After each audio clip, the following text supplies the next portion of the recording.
Knock, knock. Fat lady in a closet. Fat lady in a closet, me. Oh, you know, people just can't get enough of me. And by enough, I mean there's always too much of me. Physically and just like verbally. Just far, far too much. I just want to let you know I am on a weight loss journey. I've had an epiphany and I want to be under 130 pounds and healthy one more time before whatever it is takes me the fuck out. And the best part of it is, I'm not going to fucking tell you about it because who cares? No one wants to hear about your diet and exercise routine in great detail. So I am not going to do it to you because I don't want to hear about it. Okay? Now, if you're on a exercise regime and you want to like post about it and get encouragement from, kind people, then please feel free and do that. Because sometimes it's a motivating factor to get some kind of acknowledgement from someone who isn't me. But I am not going to do that to you because the only thing to me worse than talking about your diet and exercise plan is listening to someone talk about their dreams because no one fucking cares. Your subconscious is your own black pit of shit. So you just enjoy that. But I am sitting here really, really sweaty right now. And I can't believe any of you came back after the last show where I consistently was talking about my cunt sister Janice, but somehow I called her not Janice 8 times. And then I used the word joy another 568 times. And then I gave a really bad review, like a favorable review of my new favorite movie, Portrait of a Lady on Fire, which I recommended to you all. And then Lisa, my wife, and Rainbow were going to watch it. And then they just never wrote me back about the fact that I'm going to guess, didn't like it and didn't want to hurt my feelings about it, which is okay, Rainbow and Lisa. This is just my passive-aggressive way of saying, you didn't like something I liked, and that's okay. Okay? Like, we are not the same people. Just because Rainbow and I love the same woman in very different ways does not mean we should share the same opinions, and that's okay. But if you want to listen to a really good show about my new favorite movie, Portrait of a Lady on Fire, you should listen to, let me cue it up here, Podcast of a Lady on Fire.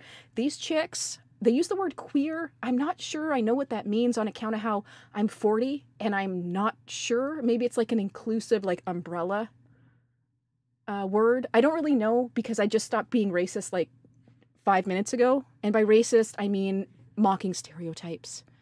Not like actual hatred. I'm just trying to make you laugh in a kind of Archie Bunker, uncomfortable, isn't that a little bit crazy way, because it's just ridiculous. Having said that, though, I have East Indian neighbors on one side, and they never talk to me. But when Sarah's outside, like, she cannot get a moment's peace. She's out there gardening, doing whatever, and they're just chit-chatting away. I go outside, and it's Scowl City. So I'm not sure if they have any inkling as to the fact that we are together, or... And our kids look Malcolm looks very much like me because I gave birth to him. And Stella looks very much like Sarah because Sarah gave birth to her. We're basically walking around with our, like, salt and pepper kids because we are as well salt and pepper shakers. She's very blonde. I'm very ugly. And I just wonder, like, what do they think? Like, I know they're maybe from another country, but they've lived here for a very long time, very educated and very nice from what Sarah's told me about them because they don't talk to me. But I also wear Mona Lisa's scowl a good majority of the time because I don't like to bother people on account of how I'm, a nuisance and annoying.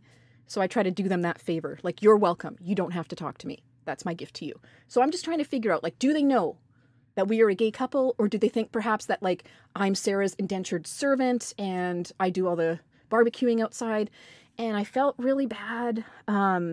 Like, our decks, I could hand them a broomstick. And depending on where you live in the world, maybe that is a good amount of space between neighbors, depending on where you are. Like, if you live in New York, that would be like so much space. But in Winnipeg, Manitoba, Canada, that feels tight. That feels very close. It affords you little to no privacy. And our decks are practically touching. And I just, I found that this house that we moved into, it's lovely. I love it. It's nice. The backyard is quite small. The neighbors are quite close, and I've just basically come to the conclusion that I do not want to spend what few years I have, if I'm lucky enough to make it to retirement, in this house, in this yard. I want, like, a large amount of space, far, far away from everyone. And this summer, they built their deck, actually, when they moved in, after our deck was already built, and they just built at the same size facing each other. So it's super awkward when I'm going out there, and I don't know anything about their culture. I'm just assuming that they don't eat pork, which might be racist in and of itself, but I want you to take that as ignorance, which is what it actually is. And one day I went out there and I burnt the shit out of some ribs. I went inside to get something and then I got distracted, and then I went back out there and my barbecue was on fire and pork smoke is wafting their way. Maybe they eat pork, maybe they don't. I don't know. I'm just telling you, I felt really guilty about it. And ever since they built that deck, strangely right beside our deck and very close, which I find is odd, Sarah and I have fantasized about building a privacy screen there. And maybe I failed to mention how we have kind of a glass door that faces their deck. So if they're standing on their deck and we are in our house eating dinner at our table, you look out the window and they're staring into our house. It's kind of like uncomfortable. You know, I feel like I don't like that. And I'm a very private person. I don't like, you know, people. Sorry. The whole point of me telling you this story about those people, otherwise known as our neighbors, we've had a privacy fence built, and it's been glorious. It's really increased my enjoyment of our deck tenfold, and this is pertinent information because why? Well, it's not. Let's just move right along, because I don't remember why I told you that story, except to say that I'm happy that we have a nice, big, thick division between our decks, and I'm sure they're happy about it too because we had to pay for it and get it done, but they are also gifted with not having to see me. I wish I knew what that was like. My sister, not Janice, always jokes about how great it is when I take the kids home from my mom's house. She's like, oh, it's always so great when you leave, and I just think, man, I would love to know the freedom of watching me walk out the door. I just think that would be so great, and then hearing the door shut behind me, except I would be me and they would be someone else. I don't know. I can't, that's Inception to me. I don't really even know what happened there. But I would just love to be away from myself. And the only way to accomplish that is to go to sleep. And then I'm just stuck with my own subconscious. And then in a roundabout way, I will not tell you about any of my dreams because no one cares. Okay, second last story. My mom, who is, my mom, who you may have known from prior salty stories, low salt diet, she doesn't believe it, yada, yada, yada. Here's something you don't know about her, and maybe about the Italian culture as a whole. There is a rhyme or a saying or a fable about every single fucking thing. It's just a weird Italian culture thing. So every time, deep sigh, every time my mom has to get up to shit, she says this thing. And from what I can gather, because it's in proper Italian, not in the dialect that we grew up with, it's about, like, I guess it's Easter or whatever Jesus holiday where he's up on the cross. I think that's Easter. And there's a reenactment going on in the town. And there's a guy playing Jesus up on the cross. And he's trying to whisper to those around him, like, guys, you got to get me the fuck down from here. I know we're in the middle of reenacting this heinous event in history. However, I have to shit. So if you don't get me down from this cross immediately, I am going to shit all over the fucking place. I know you're thinking, this cannot possibly be true. And if I were you, I would be thinking the exact same thing because, like, how would anybody even fucking come up with that? And why? And why wouldn't you just say, pardon me, my friends, I have to go to the bathroom. I will be back shortly. But no. Okay, I'm going to play that for you right now because I would want proof. Oh, and I've got proof, my friends. O gente de Monte Paugone, calate Cristo cale cacare, in amore la giudizia bassa voce, o me calate o ve caca cruce. Fucking told you guys. I fucking told you guys. Who would believe me otherwise? Like, I think about what I imagine other people's moms to be like Sarah's mom. She's like the Leave It to Beaver mom, you know, just always looking on the bright side of life, baking cookies. And I think to myself, what could I have been if I had Sarah's parents? And sometimes, not Janice and I, my sister, we play what could we have been if we had Sarah's parents, which isn't to say that my parents were bad. There's just two different parenting styles there completely. And I think it's cultural. And Sarah's dad, my mom, exact same age, a month apart. Completely different people. They're in like different worlds. It's amazing. It is really amazing. And I decided long ago, this is why I have no friends. So we'd play What Could I Have Possibly Been if Sarah's parents were our parents. And not Janice decided maybe she could have been an accountant or a teacher. And I decided maybe I could write something. Oh, that makes me feel embarrassed to say. I've decided to start writing some stuff. Not going to bore you with it. It's just kind of essays of my life experiences because I've had some weird shit. Like kind of David Sedaris kind of stuff where it's meant to be a little bit funny and a little bit poignant and a little bit hopefully not too shitty. But I won't bore you with that either. I've just got to focus some creative energy somewhere because I'm kind of in this like 3/4 life crisis right now.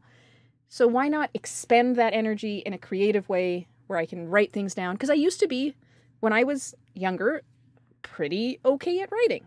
Like I went to an elementary school of like 300 plus kids and they chose me to go to this young authors thing where only one kid per school was going. And then I backed out of it because I was too scared to take the bus by myself because that's who I am as a person.